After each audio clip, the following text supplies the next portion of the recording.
ಬಯಸ್ತೀರಾ ಅಂತ ಈ ಹಂತದಲ್ಲಿ ಅದ್ರ ಬಗ್ಗೆ ನಾವು ಅಡ್ವೊಕೇಟ್ ಮಾತಾಡಿ ನಾವು ಇದು ಕ್ರಮ ತಗೊಳ್ತೀವಿ. ಇದು ನಮಗೆ ಶಾಕಿಂಗ್, ಇಟ್ಸ್ ಆಲ್ ಫ್ಯಾಬ್ರಿಕೇಟೆಡ್, ಸುಳ್ಳು ಇದು.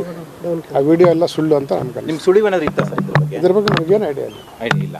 ಯಾವಾಗ ಆಗಿರೋದು ಇದು, ಯಾವಾಗ ಮಾಡಿರೋದು ಗೊತ್ತಿಲ್ಲ. ಆಗಿದ್ರೆ ನನಗೆ ಗೊತ್ತಾಗಲ್ಲ. ಇದ್ರ ಬಗ್ಗೆ ತನಿಖೆ ಆಗ್ಬೇಕಂತೀರಾ? ತನಿಖೆ ಆಗಬೇಕು. ಗೃಹ ಸಚಿವರನ್ನ ಭೇಟಿ ಮಾಡಕ್ಕೆ ಬಂದಿದ್ದೀರಾ ಸರ್, ಏನು ಹೇಳಿ ಬಯಸ್ತೀರಾ ಅವ್ರಿಗೆ? ಅಲ್ಲ, ಈ ಥರ ಸುಳ್ಳು ಮಾಹಿತಿ ಹಬ್ಸ್ತಾ ಇದ್ರು. ಅದು ಸಿಎಂಗೂ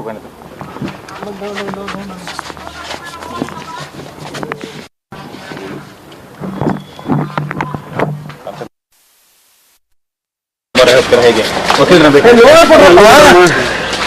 ಇದ್ರ ಬಗ್ಗೆ ಏನು ಕ್ರಮ ತಗೊಳ್ಬೇಕಂತ ಹೇಳಿ ನಮ್ಮ ವಕೀಲರ ಜೊತೆ ಮಾತಾಡಿ ಮುಖ್ಯಮಂತ್ರಿಗಳಿಗೆ ಏನಾದ್ರು ಯಾರು ಗೃಹ ಸಚಿವರು ಫೋನ್ ಮಾಡಿದ್ದೀರಾ ಸರ್ ನಿಮಗೆ?